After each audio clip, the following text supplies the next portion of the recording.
नमस्कार, मैं भरत मिश्रा आपको सीधा बता देते हैं। यहाँ पर दो पर्व टकरा चुके हैं। एक तो छठ का महापर्व टकरा चुका है और लोकतंत्र का महापर्व भी नजदीक है।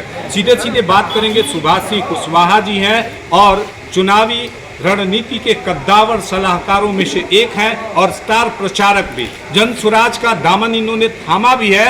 तो जानने की कड़ी में ये भी जानने की कोशिश करेंगे कि जन स्वराज बिहार के लिए क्या ऐसा नया करने वाला है कि बार बार कह रहा है कि बिहार में बदलाव होगा। बहुत बहुत स्वागत है। छठ की हार्दिक शुभकामना आपको। जी, आपको भी धन्यवाद, बहुत स्वागत है। क्या नया लेके आ रहे हैं आप बिहार के लिए?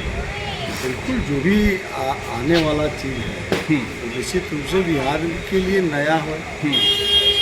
35 वर्षों से बिहार के लोग तो सरकार देख ही रहे हैं। 15 साल लालू राबड़ी जी की सरकार को लोगों ने देखा और 20 वर्ष से नीतीश जी की सरकार, एनडीए की सरकार को लोग देख रहे हैं। देख नहीं रहे बल्कि झेल रहे हैं।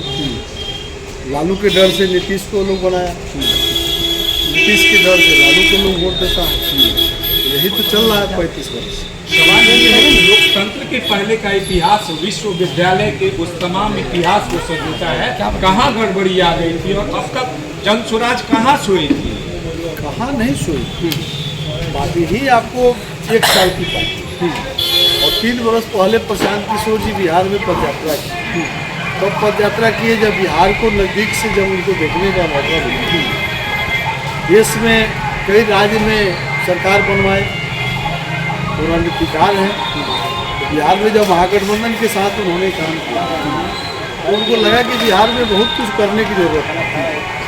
तो बिहार में घूमना शुरू किया। लोगों की इच्छा हुई कि पार्टी बने, पार्टी भी बन गई। तो पार्टी बन गई तो बिहार को गरीबी और बदहाली से निकालने का रास्ता क्या बन सकता है उन्होंने तैयार किया और उसी रोड मैप पर बिहार में निकले। भारी समर्थन मिला, उत्साह बढ़ते गया।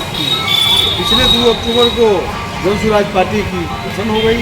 महात्मा गांधी जी के साथ शुरुआत की। बिल्कुल, परमपिता महात्मा गांधी जी की सपना थी कि ग्राम स्वराज की स्थापना करें और इस बात को डॉक्टर भीमराव अम्बेडकर साहब ने कलम तोड़कर संविधान में लिखा।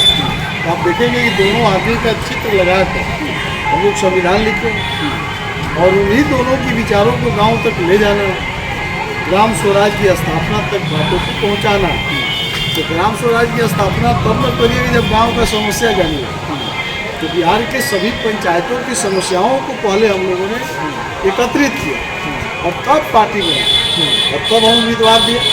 पहली दफ़ा अच्छा, सवाल एक बीच में टपक के आ गया कि शहर तो शहर हो गए, गांव क्यों खंडहर हो गए? इसमें क्या सुझाव? यही इसी का रोड मैप हम लोगों ने बनाया। 35 वर्ष में जिस तरह से बिहार को लोग खंडहर बनाया उसी का तो रोड मैप तैयार किया गया। और पहली दफ़ा 243 विधानसभा में एक पार्टी ने उम्मीदवार दिया और 1 साल की पार्टी, देश की सबसे बड़ी पार्टी भारतीय जनता पार्टी आज तक हिम्मत नहीं जुटा पाया। उसके पास हिम्मत नहीं है कि 243 विधानसभा लड़े, क्योंकि वो सिर्फ सरकार बनाने की राजनीति करती है, समस्याओं का समाधान की राजनीति नहीं करती। नीतीश कुमार के सामने वो एक तरह से घुटने टेक देती है, क्योंकि उसको दिल्ली में सरकार चलाना है। 12 MP का समर्थन है, लेकिन ज़्यादा इधर उधर करेंगे तो समर्थन खींच लेंगे, मोदी जी सरकार गिर जाएगी। तो क्या विकास करेंगे? किसानों के लिए कोई बेटर प्लान है? हमारे पास तो बहुत है, लेकिन 20 वर्ष में और 15 वर्ष 35 वर्ष में ये लोग बिहार में मंडी हाउस की स्थापना नहीं की। आप जाते होंगे बिहार, देश के अन्य राज्यों में, हरियाणा, पंजाब आप देखे होंगे, केरल में यहाँ मंडी हाउस है। यानी किसान जितना भी अनाज का उत्पादन करेगा वो मंडी हाउस में जाकर बेचेगा। सरकार का रेट टांगा हुआ है। तो किसान देख कर खेती करता है कि किस अनाज का खेती करेंगे तो उसमें हमारा फ़ायदा होगा, तो देख के करता है। रोजगार पर सीधा सवाल करेंगे। रोजगार की बात होती है, इस आसपास के क्षेत्र के लोग ज़्यादा विदेश ही जाना पसंद करते हैं। आप बात कर रहे हैं कि सबको हम बाहर से घर बुला लेंगे, क्या ये पॉसिबल है? एकदम पॉसिबल, यही तो हम बोल रहे हैं। प्लान कौन किया? किसान किसानी छोड़कर पेट्रोल पंप पर डीजल भर रहा है, नजल पकड़ के 10,000 के महीना पर। लेकिन वो खेती करना नहीं चाहते, क्योंकि किसान पलायन करने लगे, क्योंकि ये मजदूर पलायन कर गए। आज मजदूर नहीं मिल रहा है, खेती छोड़ छोड़ के छोटा छोटा रोजगार कर रहा है। इसी बात को जनसुराज समाप्त करेगा। अच्छा, कुछ किसानों का सवाल ये है कि हमको स्मॉल इंटरेस्ट पर स्मॉल टाइम के लिए अगर ब्याज मिल जाए तो हम 6 महीने के कैटेगरी में अपनी खेती कर सकते हैं। क्या इस पर कोई रणनीति रहेगी? देखिए, इस पर आज ही रणनीति नहीं, ये पुरानी रणनीति है जिसको इन लोगों ने फेल कर दिया। अब KCC है, उसको नीतीश जी ने बर्बाद कर दिया।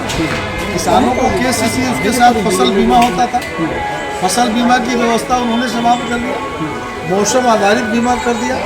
जब सुराज आएगी तो फिर से हम उस व्यवस्था को कायम करेंगे, यानी किसानों को खेती के लिए भी पैसा देंगे, उसके द्वारा उत्पादन किया गया अनाज को हम खरीद लेंगे, मंडी हाउस देंगे, और उसमें जो मजदूर काम करेंगे उस मजदूर का फ्री कर देंगे, मनरेगा से पेमेंट कर देंगे, सिंचाई की व्यवस्था फ्री कर देंगे, हर खेत में बिजली मोटर की व्यवस्था कर देंगे। बिहार में तो कोऑपरेटिव फेडरेशन बहुत अच्छे से काम कर रहा है। बिल्कुल नहीं कर रहा, ये तो कोरोना है। बिहार में कोऑपरेटिव फेडरेशन सहकारिता डिपार्टमेंट को नीतीश जी ने मार दिया। आज पैक्स का हालात क्या है? 200 मेट्रिक टन का गोडाउन है। पैक्स का अध्यक्ष क्या करेगा? पूरे पंचायत का अनाज खरीदेगा। एक पंचायत में 5000 मेट्रिक टन का गोडाउन बनना चाहिए, तब न मंडी हाउस होगा। अनाज कहाँ रखेगा पैक्स का अध्यक्ष? उसको है उस समस्या का समाधान है। कोरोना के समय में सरकार ने मुफ्त में सबको अनाज, या वो मुफ्त में अनाज अलग समस्या। सवाल है कि किसानों के हालात कैसे ठीक? किसान के हालात ठीक हो जाएगी तो व्यवसाय भी ठीक हो जाएंगे, मजदूर भी पलायन रुक जाएंगे। तो बड़ा फैक्ट्री है, आप कपड़ा पहने तो किसी फैक्ट्री में बनता है ना, वहाँ कौन काम करता है? मजदूर काम करता है। किसान के खेत में कौन काम करता है? मजदूर काम करता है। तो एक फैक्ट्री है जहाँ कपड़ा निकलता है, एक फैक्ट्री है जहाँ अनाज निकलता है।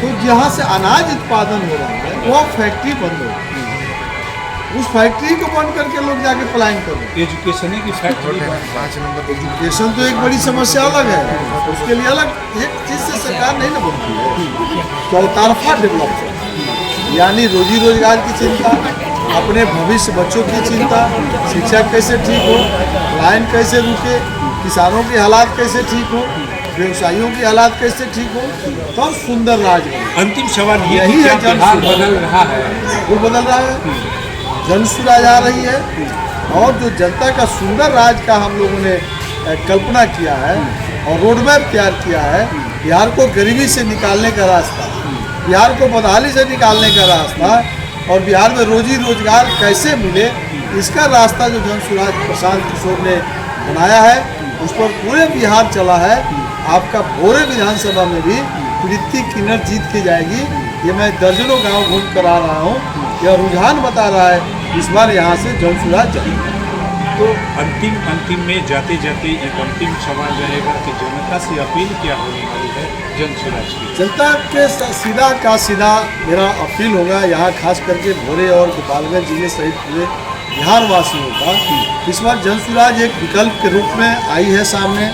महागठबंधन के लोगों ने देखा, NDA सरकार को भी आपने देखा, इस बार जनसुराज गरीबी और बदहाली से निकालने का जो रास्ता बनाया है, उस पर बिहार की जनता भरोसा करे, और खास करके भोरे की जनता भी भरोसा करे, और यहाँ से चुनाव जिता कर भेजिए। निश्चित रूप से आपकी भावनाओं का कदर करते हुए जनता का सुंदर राज की सपना हम लोग पूरा करेंगे।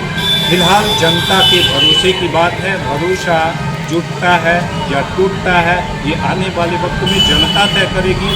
तब तक के लिए भरत मिश्र आपसे अनुमति चाहता है। नमस्कार।